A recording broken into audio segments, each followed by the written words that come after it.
ನೀರು ಮಾಡಲಿಕ್ಕೆ ಪೈಪ್ಲೈನ್ ಅಳವಡಿಕೆ ಕಾರ್ಯಕ್ರಮದ ಶಂಕುಸ್ಥಾಪನಾ ಸಮಾರಂಭದ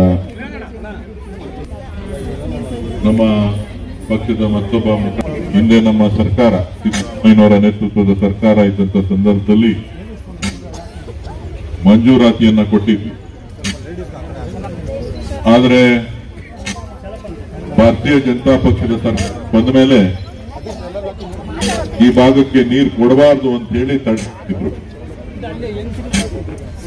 ಇವತ್ತು ಮತ್ತೆ ಸರ್ಕಾರ ಬಂದು ತಮ್ಮೆಲ್ಲರ ಆಶೀರ್ವಾದದಿಂದ ಅಧಿಕಾರವನ್ನು ವಹಿಸಿಕೊಂಡ್ಮೇಲೆ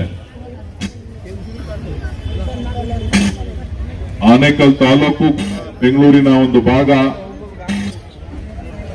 ಬೆಂಗಳೂರು ವ್ಯಾಪ್ತಿ ಒಳಗಡೆನೆ ಬರ್ತದೆ. ಅದರಲ್ಲೂ ವಿಶೇಷವಾಗಿ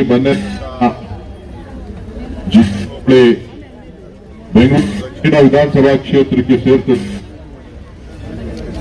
ವಾಸ ಮಾಡ್ತಾ ಇರ್ತಕ್ಕಂಥವ್ರಿಗೂ ಈ ಭಾಗಕ್ಕೂ ಕೂಡ ನೀರು ಕೊಡಬೇಕು ಅಂತ ಹೇಳಿ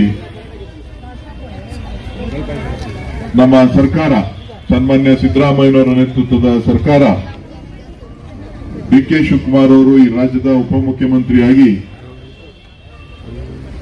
ಮಾನ್ಯ ರಾಮಲಿಂಗ ರೆಡ್ಡಿ ಅವರ ಸಹಕಾರದಿಂದ ನಾವೇನು ಈ ಯೋಜನೆಯನ್ನ ಇಲ್ಲಿ ತಂದಿದ್ವಿ. ಇವತ್ತು ನೀರು ಕೊಡಲೇಬೇಕು ಅಂತ ಹೇಳಿ ಬಿಜೆಪಿಯವರು ಎಷ್ಟೇ ವಿರೋಧವನ್ನ ವ್ಯಕ್ತಪಡಿಸಿದ್ರು ಕೂಡ ಬನ್ನೇರುಘಟ್ಟಕ್ಕೆ ನೀರು ಕೊಡಲೇಬೇಕು ಅಂತ ಹೇಳಿ ಇವತ್ತು ಬನ್ನೇರುಘಟ್ಟದ ಕಾವೇರಿ ಪೈಪ್ಲೈನ್ ಇಂದ ನಿಮ್ಮ GLRಗೆ ನಾವು ಕನೆಕ್ಷನ್ ಅನ್ನ ಕೊಟ್ಟು ಅತಿ ಶೀಘ್ರದಲ್ಲೇ ಇವತ್ತು ಗುದ್ದಲಿ ಪೂಜೆಯನ್ನ ನೆರವೇರಿಸಿದ್ದೇವೆ. ಆದಷ್ಟು ಬೇಗ ಕಾಮಗಾರಿ ಕೂಡ ಮುಕ್ತಾಯ ಆಗ್ತದೆ.